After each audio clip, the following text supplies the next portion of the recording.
herb knife to get on this herb mic. You know I'm alert, right? You know that it ain't nothing to serve, right? And I'll be killing tracks to the... Welcome to the Vince McMahon Era 2.0 episode of SmackDown, which oddly enough still feels like a Triple H episode of SmackDown. I was told that Vince was taking over and that all the creative stuff was changing. Guess what? I guess we'll have to wait a couple of weeks. Anyway, let's talk about SmackDown. First, we got to talk about the all hands on deck meeting, because I don't want to do a separate video on this. So we're going to go to PW Insider to look at, a summary of said meeting. So what was this meeting about? Well, the meeting was an all hands on deck meeting about Vince McMahon getting himself back on the board of directors. So the first thing that we need to recognize here is that talent was not involved. That is one thing that I saw in the Fightful review of this, is that talent wasn't involved. So that means wrestlers were not involved. The day-to-day is not changing. It means the management team is not changing. The television side is not changing. So it is what it is. Paul Levesque, Stephanie McMahon, Nick Khan, Frank Riddick will all remain in their current positions. It says it was also pushed that the move was a big positive and made to give the company everything they needed to make the most of their future rights revenue sales, i.e. new deals for Raw, SmackDown, NXT, etc. As a way to gauge the market for potential sale of the company, with the idea that Vince McMahon back, the entire company would all be on the same page and maximizing WWE's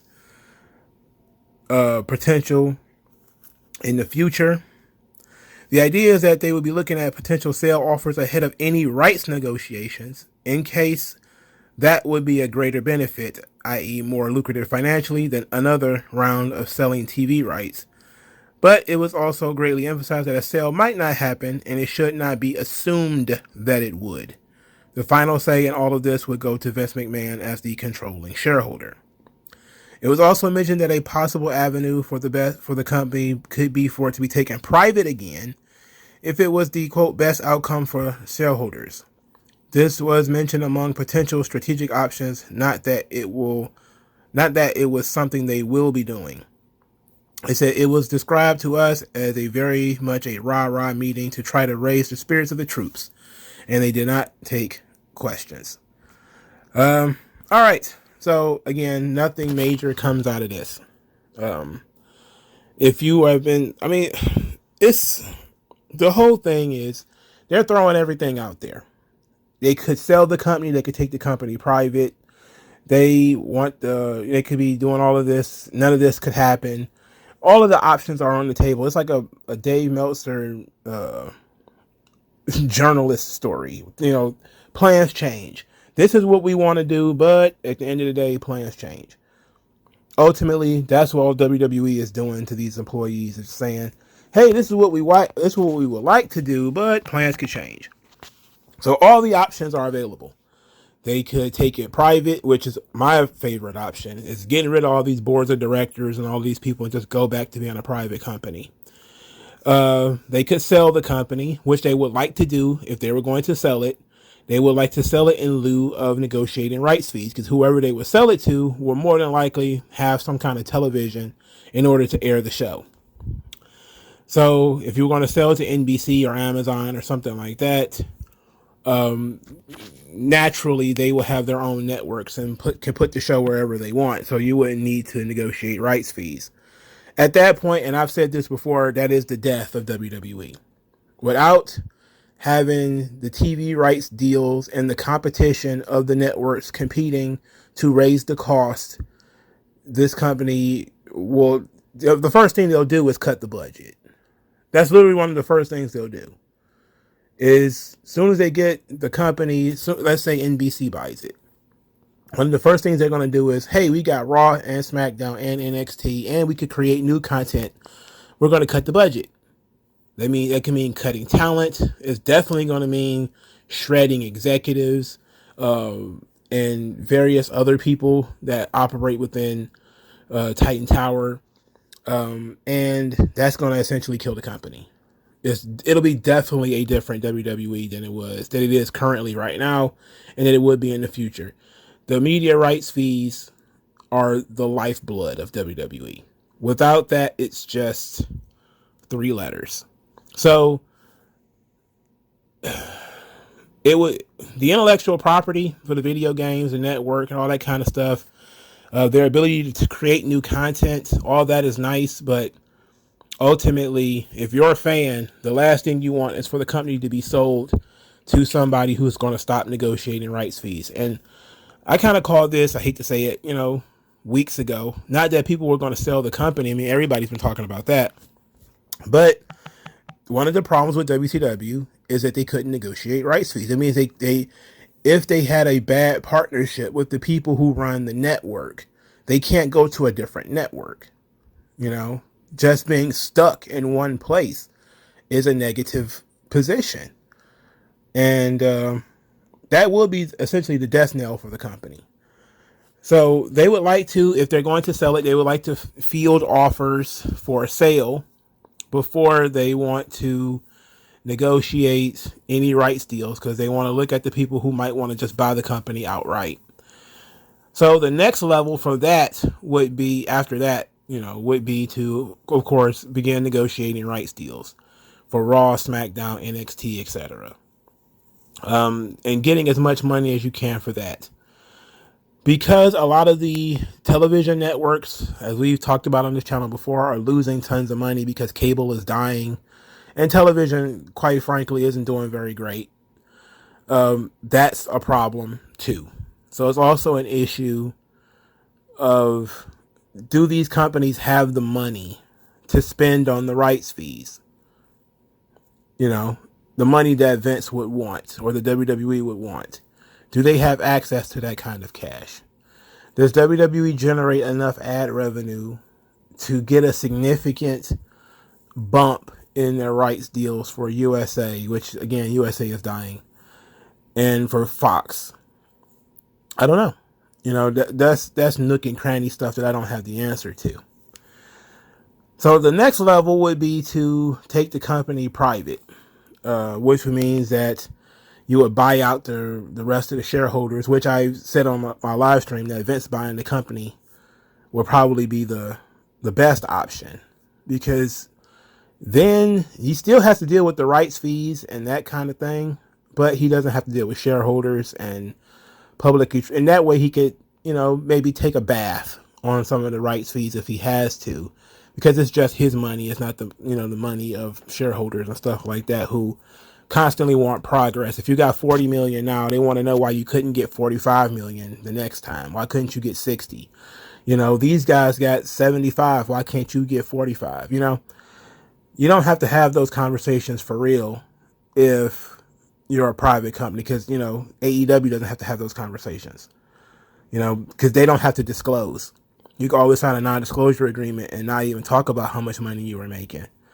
It could be kept under wraps.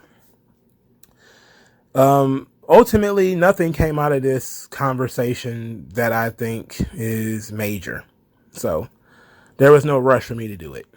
Okay, okie dokie. Let's move into SmackDown. So the Bloodline start the show once more, tearing up stuff.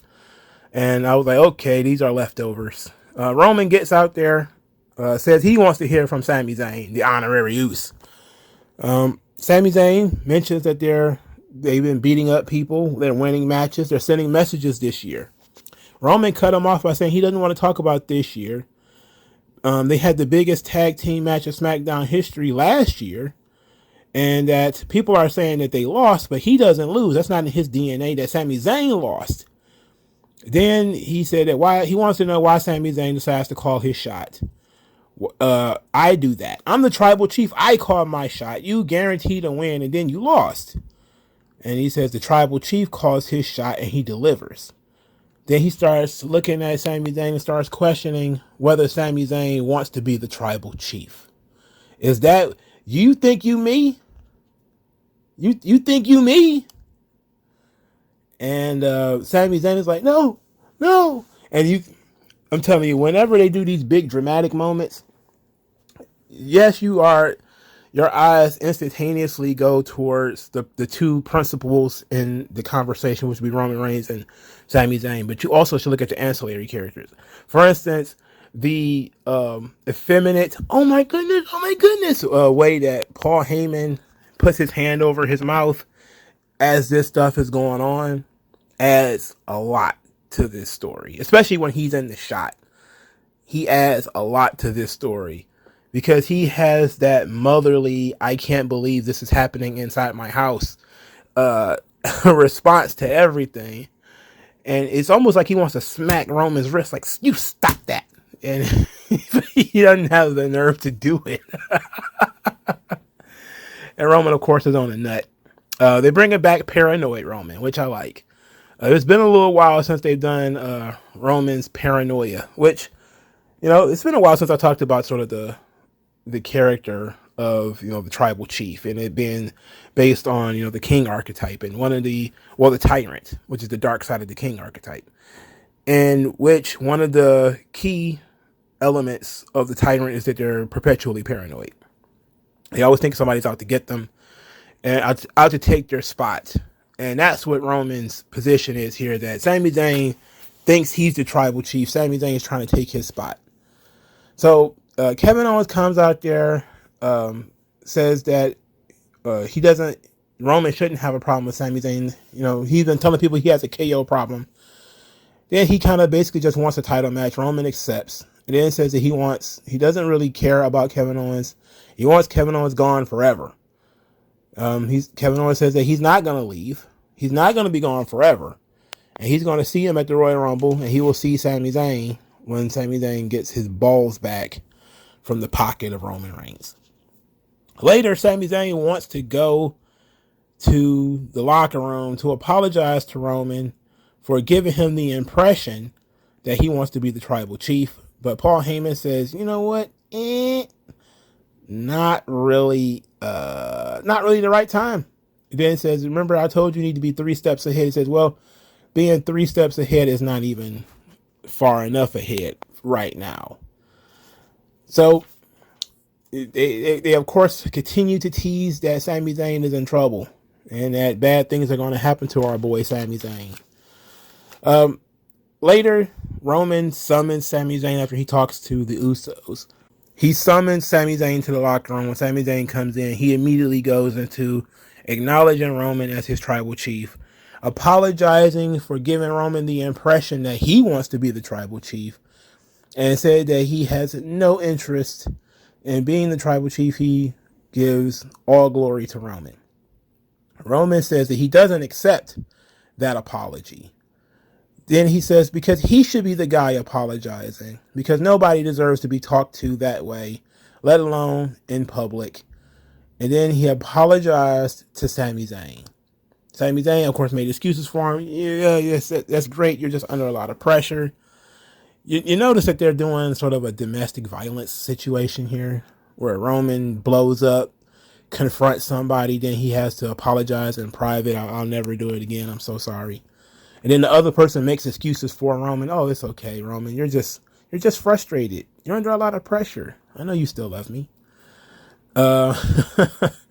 Anyway, Roman agrees that they have a Kevin Owens problem, and then Heyman announces that next week it will be Sami Zayn versus Kevin Owens one-on-one.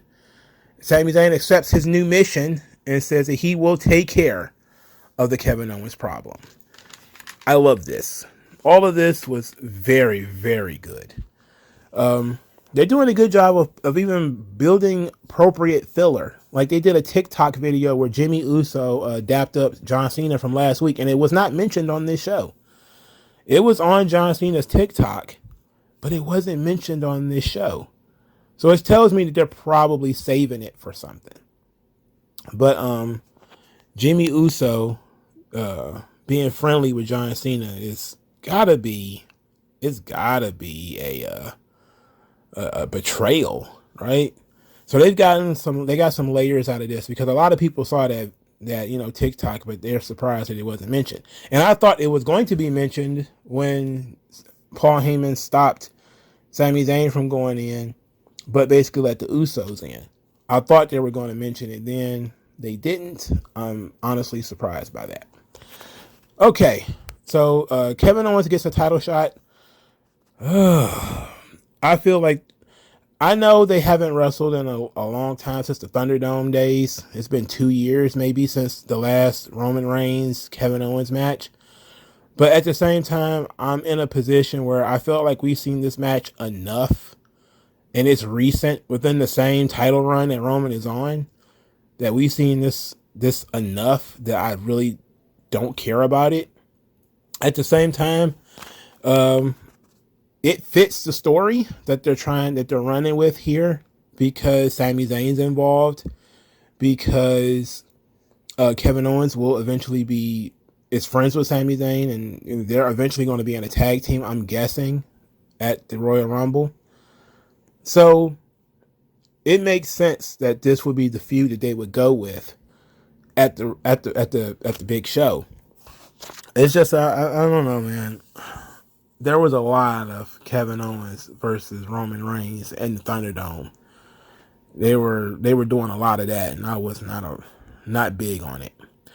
Okay, but at least it follows the story, so I'm going to cut them some slack. All right, the main event of the evening was the Usos versus Drew McIntyre and Sheamus. Drew McIntyre and Sheamus did a pub promo earlier which featured them smacking each other on the chest, talking about their rivalry and all the horrible things they did to each other during the pandemic. And if they're willing to do that to themselves and their friends, what are they expecting to do to the Usos? Then they said, when it comes to the Brutes, it's always banger after banger after banger after banger. And then they got the whole bar to chant after banger, which I thought was nice. That was very nice. The match itself, kind of fun. Some really good false finishes here, especially that 1D. That 1D false finish was like, because it was so close with the McIntyre save. The double air raid crash, I forget what Sheamus calls it, but off the second rope, was very cool. I like that. Solo Sikoa attacks Drew McIntyre outside the ring. I'm surprised. I think the ref needs glasses, because I saw the ref in the shot and he was looking in that direction. You can't tell me he didn't see it. Then Butch came out there to fight Solo. I don't know why it had to be Butch. Why couldn't it be the bigger guy? I don't know. Why not Holland? But anyway, the Usos win via roll up with an assist and pull of the tights. So they basically double cheated in order to win. So basically the Usos steal one and they get out of this thing. I like that. Is this the end for Drew McIntyre, Sheamus, the Brawling Brutes, and the Bloodline? Because it's seemingly, if so, this is kind of going out with a whimper. You know, the Usos kind of steal a win, but you can't put the baby faces over. You really can't, in a situation where these guys are not going to win the titles. You can't do much more than what they've done, you know. So it was a really good match, and you know, I wish the Usos would have got to cut a promo to build this match up, but McIntyre and Sheamus did a good job. All right, the first match on the show, Kofi Kingston was defeated by Santos Escobar. This match was microwaved from a Santos Escobar Kofi Kingston conversation backstage, in which Santos Escobar gave Kofi credit for having some incredible Royal Rumble moments. It's going to be an honor in eliminating him from the match, and said that the sun has set on the new day, and the sun is rising on Legado del Fantasma. They're really not doing Escobar any credit. They're doing him any benefit at all. He's not in front of the live crowd at all. He's just having a throwaway match against Kofi. He won the match, which is fine. He won the match with some significant amounts of outside help, which is all well and good. Look, Santos Escobar is a good wrestler. He's one of my favorite wrestlers. I like this guy. Really a big fan, which is why I'm very disappointed in the lack of promotion of Santos Escobar and the lack of character work that they're doing with him. I mean, I thought the whole reason they put Zelina with the group is so that they could do more character stuff. and she's a better promo than Elektra Lopez. But it turns out, outside of these one-off vignettes, which seemingly don't tell a story, but just kind of put over the lifestyle of Legado del Fantasma, and then they go nowhere. They lead to no feuds and lead to no, public promo time. I don't get it. I don't get what we're doing here with this guy who's very good and is no spring chicken in terms of his age, because I think he's like 38 or something like that. It's like, if you're gonna do anything with this guy, you gotta hurry up. There's gonna be a lot of young guys coming in, and I don't just mean Dragon Lee. I just mean there's gotta be some other guys coming in who's gonna be, fresher and more into the style and everything. Like, you really gotta set something quick. If you're gonna bring in these older guys, you gotta move fast with them. Get them into some top spots, into some top conversations. I don't understand what the point of using Kofi Kingston in this situation was either, especially considering he's a tag team champion in NXT. I know that he's still Kofi Kingston, but what the hell? Why not use somebody else in this position? Not that I care that much, but just saying. Liv Morgan cut a promo saying that she lives for chaos and that she would prefer to actually start the Royal Rumble so she could fight all 29 people. And I'm like, Liv Morgan is like 4'6". Now, granted, most of this match is going to be like slightly taller than she is. The tallest person in this match might be like Rhea Ripley, and she's like 6'1" or something like that.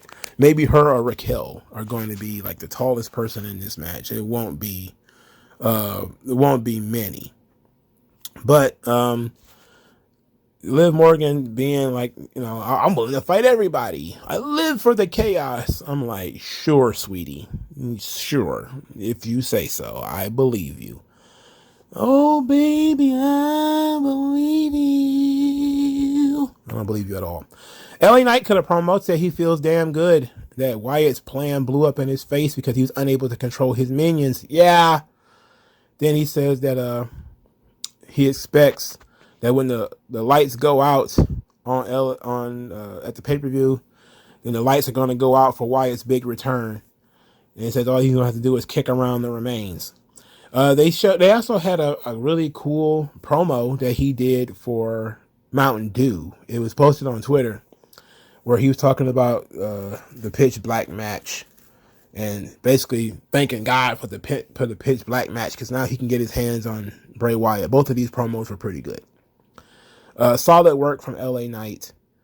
He's really been showing something. This is what they should be doing with guys who are a little bit older, because LA Knight's in that same age bracket, at late 30s, but he's still fairly new to the audience. They're putting him out there in front of them consistently, constantly, putting him out there, and letting him do his thing. He's getting to talk. He's not wrestling a lot, but he's getting to talk. And people are starting to catch on. They're catching on to his style.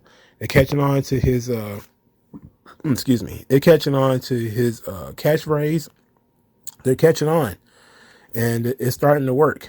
I like this. Second match on the show: Karrion Kross and Scarlett defeat Madcap Moss and Emma. This match was not promoted as a mixed tag match until right before the bell rang. So, wouldn't it have been nice if we could have, built up Scarlett's, in-ring debut? There was no entrance at all for Madcap Moss and Emma, which told you how important they were. Emma slapped Kross at one point during this match, which I guess would have been nice if she'd have Dana Whited that chick. That would have been nice. Scarlett was tagged in, and she didn't wrestle a diva style. She actually did some stuff. She did a nice little suplex finish, and she wrestled kind of viciously as she threw Emma over the announce table.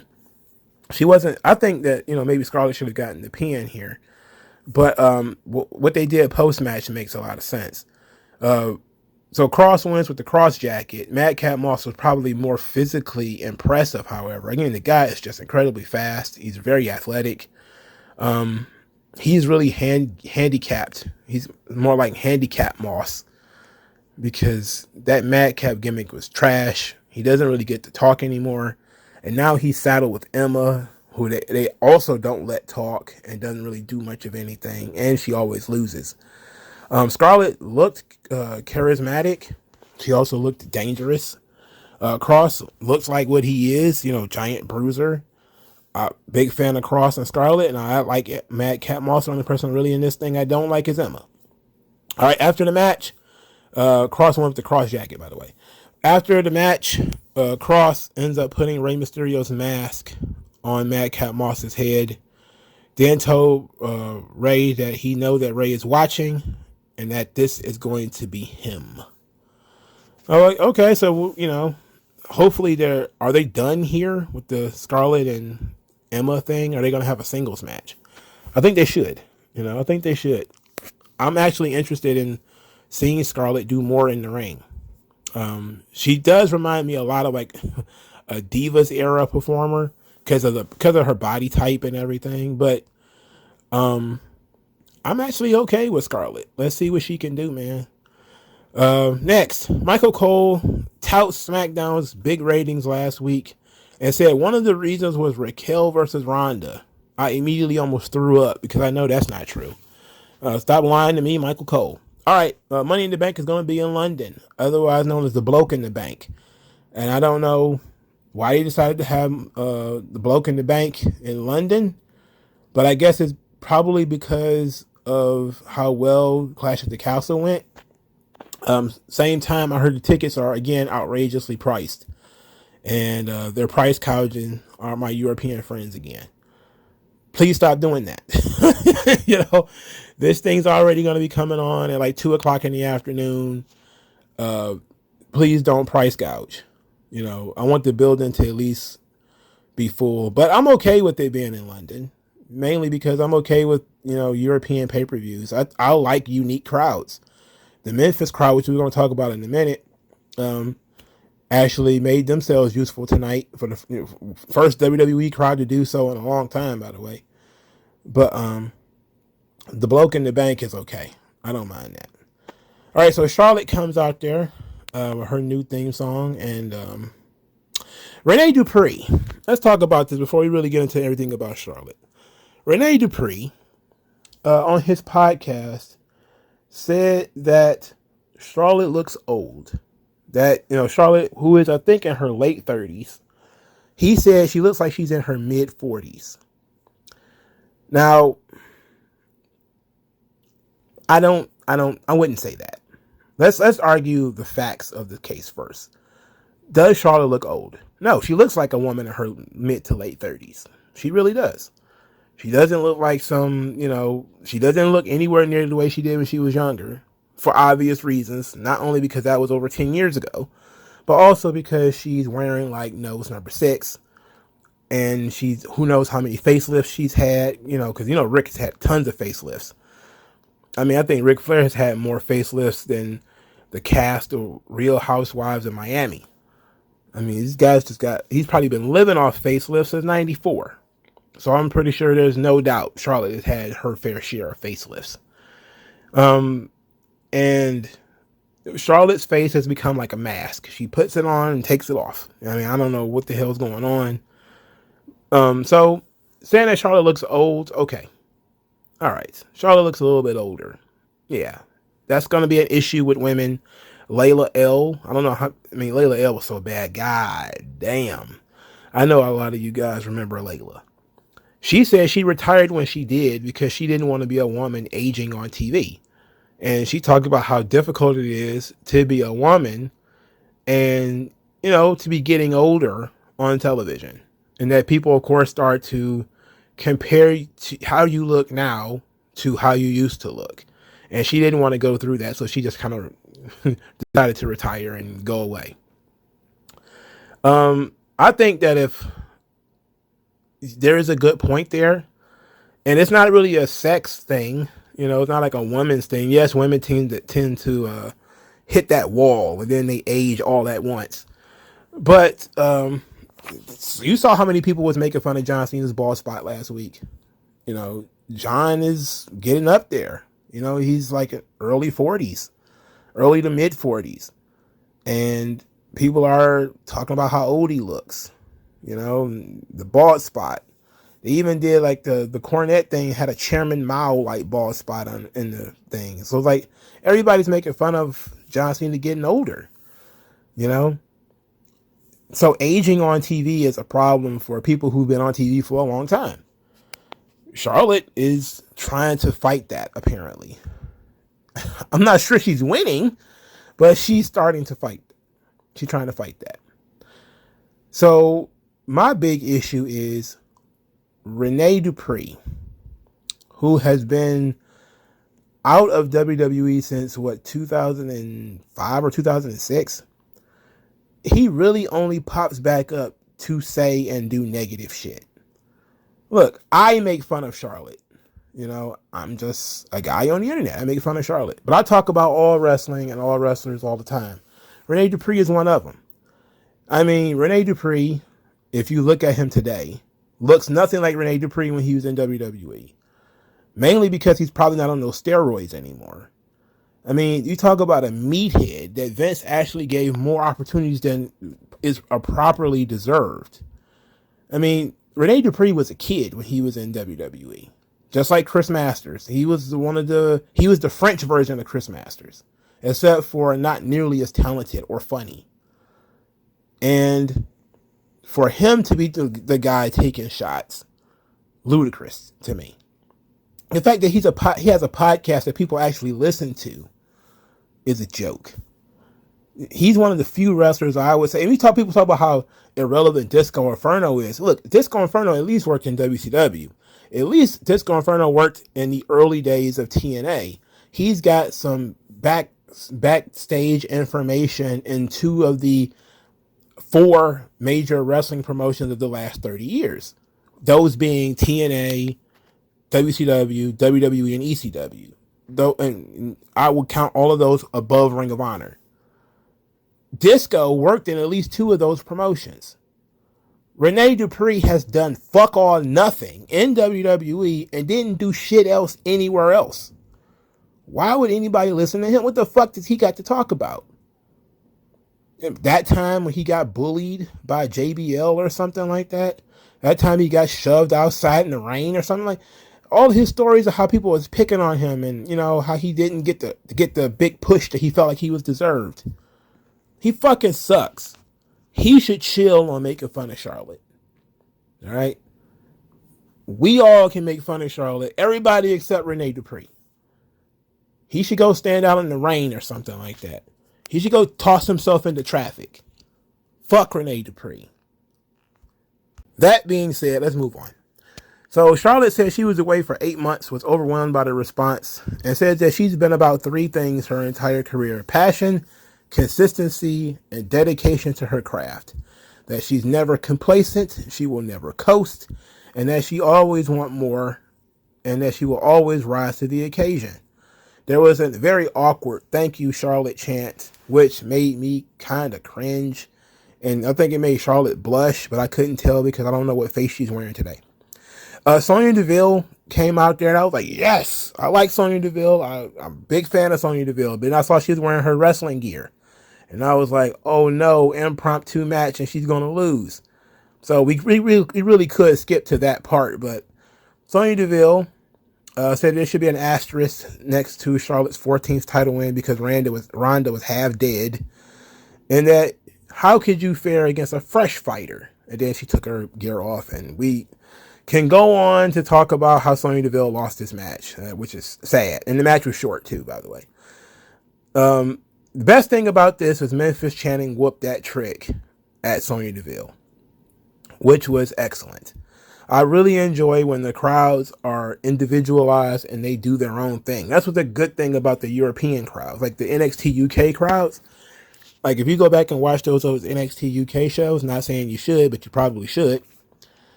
They had their own unique chants that you only get from that audience. You know, I would like for like "whoop that trick" to be like specifically a Memphis crowd thing. I don't want anybody else stealing it, and I'm pretty sure somebody will eventually. But I would really hope that other crowds wouldn't steal it and just let Memphis have that one because I like this. This was very good. Also a big fan of Sonya Deville. Don't understand why she's not involved in storylines, and instead she's an impromptu opponent for Charlotte doing the JOB. Of course, Charlotte should win, but why are we not building an opponent for her at the Royal Rumble? Apparently, Ronda Rousey, I don't know if she said this on her Twitch channel or whatever, but apparently she just kind of want to move on to the tag team division because she's been the singles champion for a long time and she wants to do something different.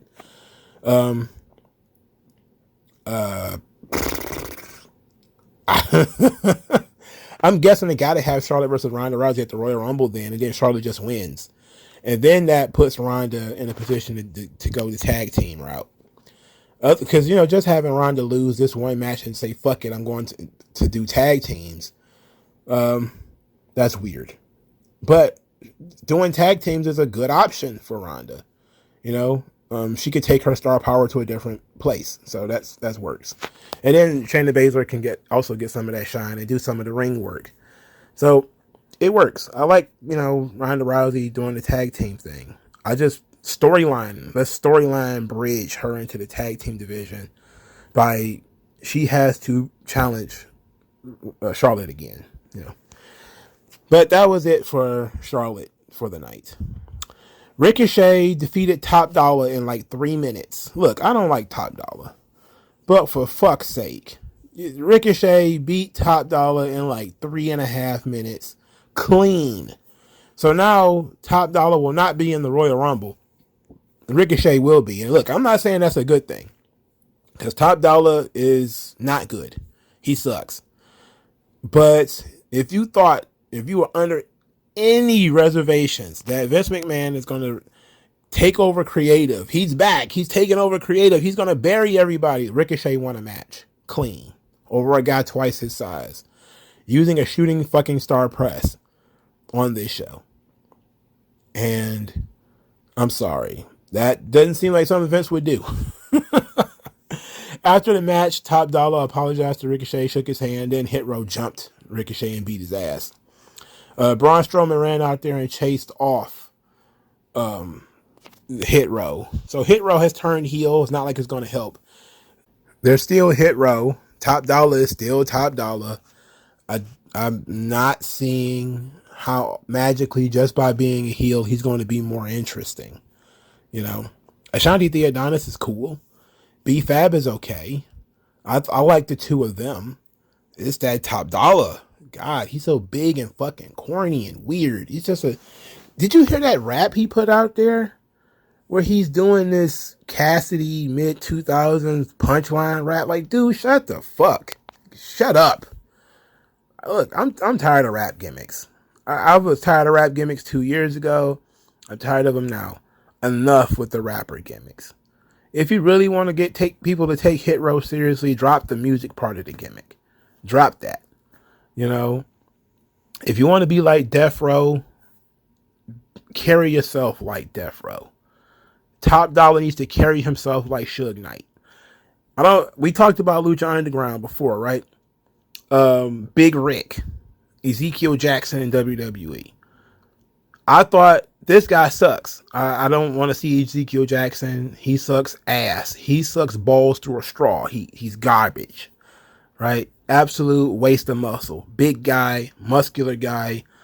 The kind of guy I'll be, okay, he should be a pro wrestler. But then you see Ezekiel Jackson and you're like, this guy fucking stinks. He goes to Lucha Underground.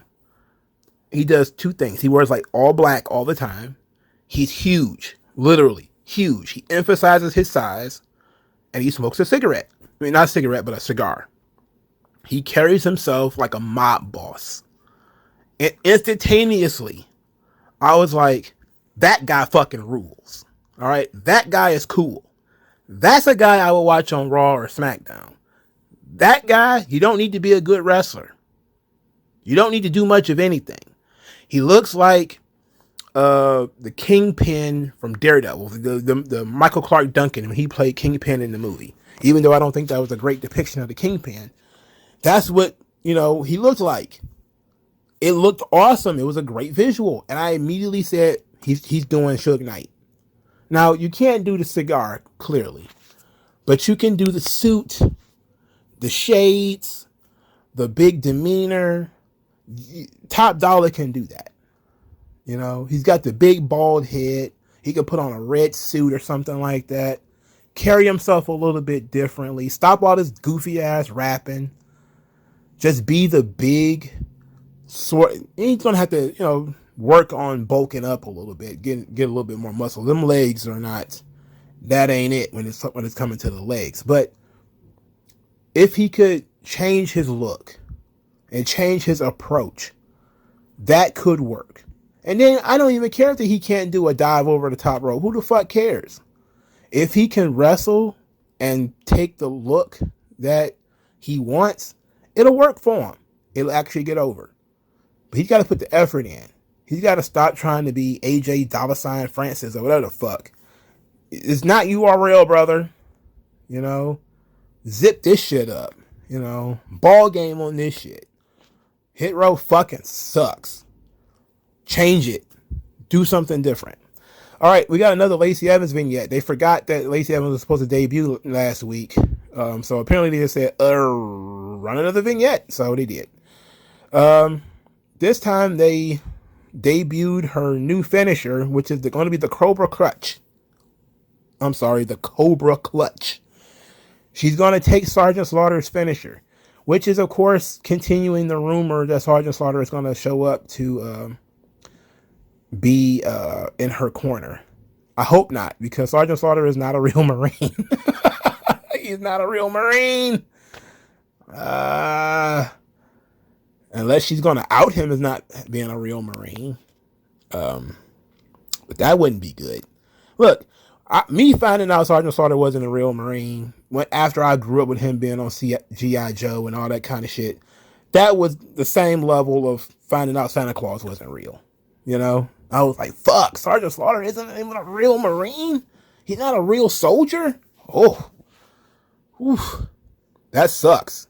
And there's a lot of people who are legitimately mad about this, by the way, because he's a very famous military guy on TV and was. But he was just a wrestler working a gimmick, like all wrestlers work gimmicks. And some people are very upset about that. I'm not. It's his gimmick. But a lot of people don't know that he's not a real Marine. So that's why I don't think he should be in her corner, besides the fact that the guy's fucking 70. I don't think it's smart. But whatever. But they're continuing the Lacey Evans thing. They don't know what to do. I've seen people say it's time to fire Lacey Evans and all that kind of stuff. Like, I don't know about that. But it's pretty clear that they have no fucking earthly idea what they're going to do with Lacey Evans. And they're just going to, keep her, bubbling on the pot on the back of the stove until they figure it out. Which is very unfortunate because the women's division on SmackDown is not strong. And actually could be made strong with proper storytelling. They just refuse to actually do it. And I don't know why. I don't understand why. So there that goes. So that was episode of SmackDown. SmackDown was okay. It was the Bloodline stuff was great, which includes the main event. The Charlotte segment was all right. The Cross mixed tag match was okay. I wish they would have promoted it more. I wish we would have got more build for it. Or some more character stuff going into it or coming out of it. That Charlotte and Sonya Deville match was kind of useless. The Kofi Kingston match was kind of useless. Wish they would just do more with Santos Escobar. Now what did the Usos do for tag team opponents? Who knows? So that's leaving out a lot of questions. And now we're officially entering Rumble season. So people are starting to declare, I do declare myself for the Royal Rumble. And they got Liv Morgan doing it now. Maybe she should just volunteer to be number one. I think that's what it sounded like she was doing. Maybe that should be the challenge. Somebody should go out there and be like, Liv, are you volunteering to be number one? And she should just be like, yep. That would actually be something that would be interesting for her character to start at number one and then be the last person eliminated. You know, that didn't happen that many times. So I think she should go for it. But that's enough. SmackDown was okay. It wasn't terrible because the Bloodline was great. All right. Like, share, subscribe. Thank you guys for your time. I will talk to you guys later, man. Peace out.